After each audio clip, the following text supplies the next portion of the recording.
ওরা ওদের গোটা দেশটা এমনিভাবে সন্ত্রাসের রাজত্ব কায়েম করেছিল কিনা?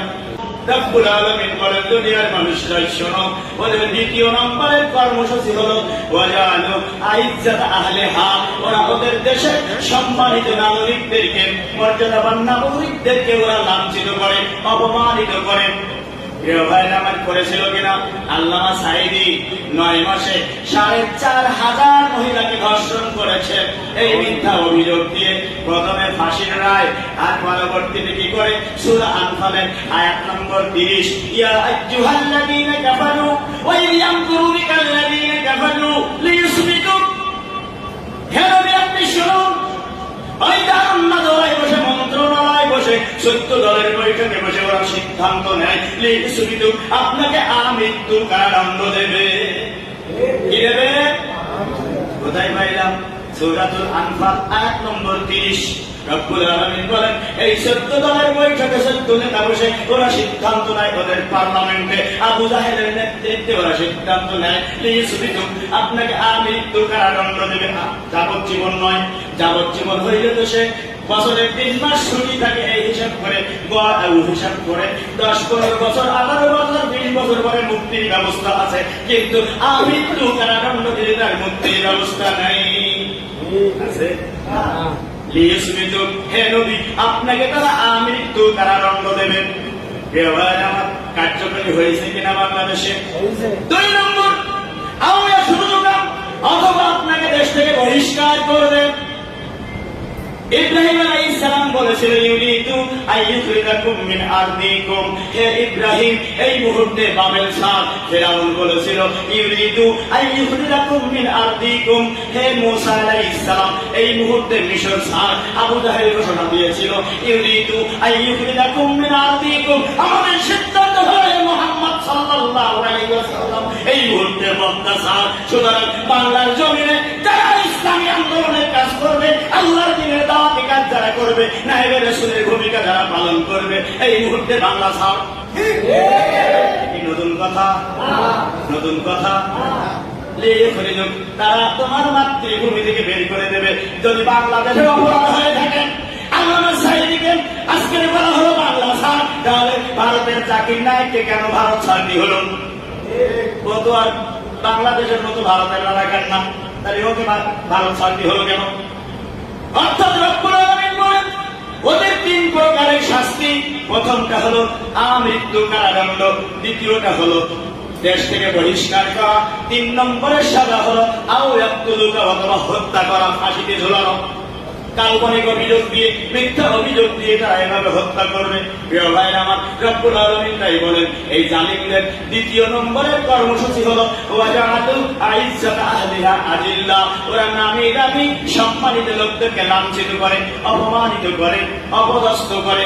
আল্লামা মামুনুল হক নিজের বিবাহিতা স্ত্রীকে নিয়ে যখন বেড়াতে গেছেন, বলে কাবিননামা বের করো। ঠিক না বেটি? গ্রামে যখন সালিশ হয়, মোড়ল মাতব্বরেরা, এরকম দাড়ি বাঁকা লোকজন যারা রয়েছেন, হাজি সাহেবরা রয়েছেন, অবসরপ্রাপ্ত প্রধান শিক্ষক, অধ্যাপক মন্ডলী, এমনি ভাবে সম্মানিত লোক যারা আছে, ওদেরকে গ্রামের সালিশে ডাকা হয় না, বিচারে ডাকা হয় না। কি করা হয়? কিছু ফেন্সিডিল খোর, ইয়াবা খোর, মাথাটা চিকুন হয়ে কাটপিটি হয়ে গেছে, বাতাস লাগলে ঘুরে যায়, ওরা হলে বড় মাতব্বর, ভাই মুরব্বী তুমি কি বোঝো সালিশি? ঠিক না বেটি? বিগত 5 তারিখের আগে সারা বাংলাদেশে এটা ঘটেছে কিনা? ওদের 2 নম্বরের কর্মসূচি হল, ওদের 2 নম্বরের কাজ হল, 2 দফা কর্মসূচি হল ওয়াজাআলু আইজ্জাত আহলিহা আজিল্লা। ওরা সমাজের সম্মানিত লোকদেরকে লাঞ্ছিত করে, অপমানিত করে, অপদস্থ করে। ওরা নেতৃস্থানীয় মানুষদেরকে এরকম শালীন বিচারে ওড়ায় না। ঠিক না বেটি? 3 নম্বর, সূরা আল-কাসাস আয়াত নম্বর 4, রব্বুল আলামিন বললেন, ওদের 3 নম্বরের কর্মসূচি হলো ইউযাব্বিহুনা আবনাহুম। ওরা রব্বুল আলামিন 3 নম্বরে বলেন ওয়াজআলু শিয়া আহলিহা শিয়াআন। রব্বুল আলামিন পরিষ্কার করে জানান, দুনিয়ার মানুষরা শোনো, এই জালিমদের 3 নম্বরের কাজ হলো ওয়াজআলু আহলিহা শিয়াআন। ওরা ওদের দেশের অধিবাসীদেরকে বিভিন্ন গ্রুপে গ্রুপে ভাগ করে ফেলতো। স্বাধীনতার পক্ষে, স্বাধীনতার বিপক্ষে, মুক্তিযুদ্ধের পক্ষে, মুক্তিযুদ্ধের বিপক্ষে, হানাফি দিয়ে আহলে হাদিসের বিরুদ্ধে, আহলে হাদিস দিয়ে হানাফিদের বিরুদ্ধে, কওমি দিয়ে আলিয়ার বিরুদ্ধে, আলিয়া দিয়ে কওমিদের বিরুদ্ধে, সভাপতির এক গ্রুপ, সেক্রেটারির আর এক গ্রুপ, সভাপতি যদি মনোনয়ন পায়, সেক্রেটারির গ্রুপ তাদের উপরে হামলা করে দুনিয়া থেকে সরাই দিতে কুণ্ঠাবোধ করে না। আবার যদি সেক্রেটারি মনোনয়ন পায়, তাহলে সভাপতির গ্রুপ ওই সেক্রেটারি গ্রুপের সদস্যদেরকে পিটাই হত্যা করে এই দেশ থেকে তাদের নাগরিকত্ব বাতিল করে দিতেও কুণ্ঠাবোধ করে না। ঠিক কিনা ঠিক? এমনকি মন্ত্রীর উপস্থিতিতে সভাপতি সেক্রেটারি দুই গ্রুপে পিটাপিটি হয়েছে কিনা? 5 তারিখের আগে এটা ঘটেছে কিনা?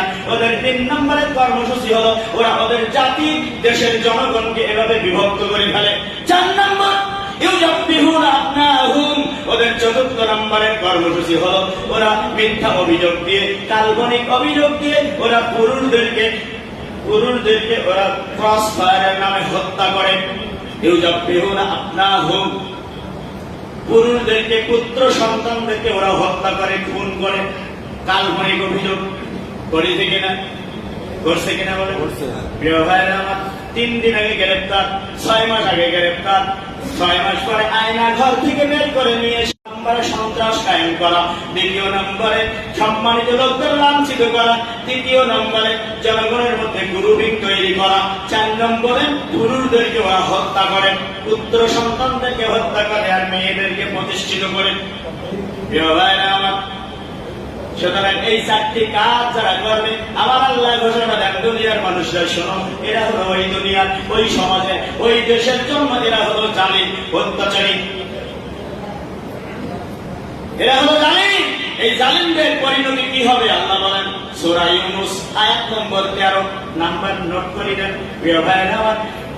সূরা ইউনূসের 13 নম্বর আয়াতে আল্লাহ ঘোষণা দেন, দুনিয়ার মানুষরা শোনো, ওয়ালাকাদ আহলাকনাকুম ক্বাবলাহুম মিনাল কুরনি লাম্মা যালামু, আমি পৃথিবী থেকে যখন কোন জাতিকে যখন ধ্বংস করার সিদ্ধান্ত নেই, যে জাতি লাম্মা যালামু তার জনতার পরে যখন গণহত্যা চালায়, তার দেশের সন্তানের উপরে যখন ওই ফিলিস্তিন, ইউক্রেন, রাশিয়ার যুদ্ধে যে যুদ্ধ বিমান ব্যবহার হচ্ছে, হেলিকপ্টার ব্যবহার হচ্ছে, ড্রোন ব্যবহার হচ্ছে, এরকম ড্রোন ব্যবহার করে নিজের দেশের শিক্ষার্থীদেরকে যখন হত্যা করে, পরিযত্ন করে সন্তানকে যখন হত্যা করে, লাম্মা যালামু এভাবে যখন জুলুম করে, অত্যাচার করে, গণহত্যা চালায়, 100টা নারীকে ধর্ষণ করার পরে যখন সেঞ্চুরি উৎসব পালন করে, আবার আল্লাহ তাআলা বলে লাম্মা যালামু এভাবে অত্যাচার যখন করে, তখন আমি আল্লাহ তাআলা ওই জাতিকে পৃথিবীর মানচিত্র থেকে নিশ্চিহ্ন করে দেই। কার ঘোষণা? কে বলেছেন? কার ঘোষণা? একটু জোরে বলুন, কার ঘোষণা? আল্লাহ বলেছেন। সূরা কাহাফ আয়াত নম্বর 59, রব্বুল আলামিন বলেন, দুনিয়ার মানুষরা শোনো, আমি যখন কোন জাতিকে যখন ধ্বংস করি, এই জাতি যখন তার জনতার উপরে, তার দেশের মানুষের উপরে যখন জুলুম করে, অত্যাচার করে, নির্যাতন করে, তখন আমি পৃথিবীর মানচিত্র থেকে ওই জাতিকে ধ্বংস করে দেই। এই ধ্বংস করার জন্য আমার একটা মেয়াদ আছে, একটা সময় আছে। আমরা খুব ব্যস্ত হয়ে গেছিলাম। আর কত আর কত খেয়ে পারি, আর কত জেল খেতে পারি, এই বুড়ো বয়সে চোখে দেখতে পাই না, বগল ধরে উঁচু করতে হয়, তারপরেও জেলে দিতেই হবে। এই অত্যাচার, নির্যাতন আর কতদিন? মাতা রাসূলুল্লাহ, ইয়া রাসূলুল্লাহ, আল্লাহ সাহায্য কখন আসবে? আপনি কি সত্য নবী না? আমরা এখন প্রশ্ন করেছি কিনা, দায়িত্বশীলদের কাছে বলেছি কিনা আল্লাহ সাহায্য আর কবে আসবে? আর কত জেল খাটবো, আর কত মাইর খাবো, শ্মশান কাটাইতে ঘুমাবো আর কতদিন, গোরস্থানে ঘুমাবো আর কতদিন? আল্লাহ সাহায্য কখন আসবে? আমার আল্লাহ বলেন, আলা নাসরুল্লাহি করিব। ও দুনিয়ার মানুষরা শোনো, মুমিনরা শোনো, আমি আল্লাহ তাআলা আমার সাহায্য অতি নিকটে, অতি নিকটে। আল্লাহ শুধু নিকটে বলেননি, অতি নিকটে। মাহলিকুহুম মাওয়াদা, ওদের ধ্বংসের মেয়াদটা আমি আল্লাহ ছাড়া আর কেউ জানে না। জানে? যদি জানতাম তাহলে কি আমরা ব্যস্ত হতাম? এই জানলে কি আমরা ব্যস্ত হতাম? শুধু তাই না, রব্বুল আলামিন বলেন, দুনিয়ার মানুষরা শোনো, সূরা ইব্রাহিম আয়াত নম্বর 42 রব্বুল আলামিন বলেছেন ওয়ালা তাহসাবান্নাল্লাহু গাফিলান আম্মা ইয়ামালুয যালিমুন।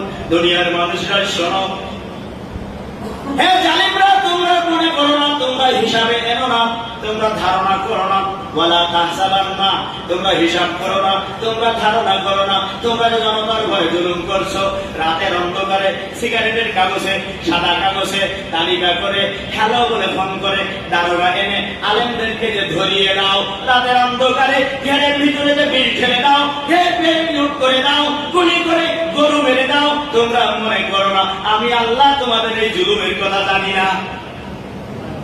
কি আল্লাহ জানে? জানে। ওয়ালা তাহসাবান্নাল্লাহু গাফিলান আম্মা ইয়ামালুন। দুনিয়ার মানুষরা শোনো, আমার বান্দা কোনো কাজ করতে পারে না, কোনো কথাও বলতে পারে না, যার রেকর্ড আমি আল্লাহ আমার কাছে নাই। মানুষ যদি ভিডিওতে রাখতে পারে, বেগম রোকেয়া বিশ্ববিদ্যালয়ের ছাত্র আবু সাঈদ, ওর মার্ডার কেস যখন দাখিল হলো, পুলিশ বাদী হয়ে যখন মার্ডার কেস করেছে, এধারে লিখেছে ছাত্রদের একাধিক গ্রুপের মারামারিতে মারা গেছে, নট পুলিশের গুলি। এধারে লিখেছিল কিনা? আমার এই হত্যা মামলা যেদিন বিজয়ের পরে যখন মামলা দায়ের হলো, বাংলাদেশের টেলিভিশন চ্যানেলগুলো দেখিয়েছে আবু সাঈদের বুকটা 5টা গুলি করে ঝাঁঝরা করে দিয়েছে। ঠিক কিনা কোরআন? বাংলাদেশের টেলিভিশন যদি দেখাতে পারে, আল্লাহ তাআলা দেখাতে পারবেন কিনা? আল্লাহ দেখাতে পারবেন কিনা? রব্বুল আলামিন বলেন সূরা ইয়াসিন আয়াত নম্বর 65, আল ইয়াউমা নাখতিমু আলা আফওয়াহিহিম ওয়া তুকাল্লিমুনা আইদিহিম ওয়া তাশহাদু আরজুলুহুম বিমা কানু ইয়াকসিবুন। রব্বুল আলামিন বলেন দুনিয়ার মানুষরা শোনো, কালকে আমাদের ময়দানে জবানটা বন্ধ করে দেওয়া হবে। ও এসআই, তুমি মামলা দায়ের করেছো যে ওরা নিজেদের ভিতরের মারামারিতে মারা গিয়েছে, তোমার জবানটা বন্ধ করে দেওয়া হবে কিয়ামতের দিন। আল ইয়াউমা নাখতিমু আলা আফওয়াহিহিম, মুখটা বন্ধ করে দেওয়া হবে, মোহর মেরে দেওয়া হবে। ওয়া তুকাল্লিমুনা আইদিহিম, তোমার হাত সাক্ষী দেবে। ইউনূস দারোগা শোনো, তোমার হাত বলবে রব্বুল আলামিন আমি ছিলাম ইউনূস আলী দারোগার হাত, আমার দিয়ে অ্যাসল্ট রাইফেল ধরে এভাবে চেপে চেপে আবু সাঈদের বুকে গুলি করেছিল। হাত বলতে পারবে কিনা? হাত বলতে পারবে কিনা? আমার দিয়ে তালিকা করে করেন এই নগরঘাটা ইউনিয়নের কার কার নামের তালিকা থানায় জমা দিতে হবে, আমার দিয়ে লিখে লিখে তালিকা জমা দিয়েছিল। হাত বলতে পারবে কিনা? ওয়া তুকাল্লিমুনা আইদিহিম, রাতের বেলা ঘেরের বাসায় ঘুমিয়েছে, এই ইনফরমেশন সে থানায় দিয়ে দিয়েছে, এটা হাত বলতে পারবে কিনা? আমার দিয়ে মোবাইল কানে ধরে রব্বুল আলামিন তোমার এই বান্দা অমুক অমুক ইসলামী আন্দোলনের নেতৃবৃন্দকে অন্যায়ভাবে গ্রেফতার করিয়েছিল, হাত বলতে পারবে কিনা? ওয়া তুকাল্লিমুনা আইদিহিম ওয়া তাশহাদু আরজুলুহুম, পা সাক্ষী দেবে রব্বুল আলামিন আমি অমুক নেতার পা ছিলাম, আমার দিয়ে হেঁটে হেঁটে পুলিশের সাথে ঘরের পিছনে দাঁড়িয়ে দেখিয়ে দিয়েছিল মাওলানা সাহেব অমুক জায়গায় ঘুমিয়ে আছে, অমুক ঘরে সে ওষুধ খেতে বসছে, অমুক জায়গায় প্রোগ্রাম করতেছে, অমুক জায়গায় সে নামাজ পড়াতে গিয়েছে। পা দিয়ে হেঁটে হেঁটে গিয়ে এভাবে আমাকে দিয়ে ব্যবহার করে, বলুন তো এই পা কিয়ামতের দিন সাক্ষী দিতে পারবে কিনা? পারবে কিনা? সূরা নূর আয়াত নম্বর 24, ইয়াউমা তাশহাদু আলসিনাতুহুম, কাল কিয়ামতের ময়দানে জিহ্বাটা বলবে, তার কণ্ঠনালী বলবে ও রব্বুল আলামিন আমাকে দিয়ে সে কোণে উঠিয়ে এরকম মিথ্যা সাক্ষী দেওয়া হয়েছিল। আল্লামা সাঈদী ৪,৫০০ মহিলাকে ধর্ষণ করেছে। ৭৭ সালে জন্ম, সাক্ষী দিচ্ছে জনাব কামারুজ্জামান আমার বাবাকে ৭১ সালে খুন করেছে, আমি দেখেছি। বলতে পারবে কিনা? সব বুঝতে পেরেছে? জন্ম ৭৭, ও দেখিছে ৭১ ওর বাবারে খুন করেছে।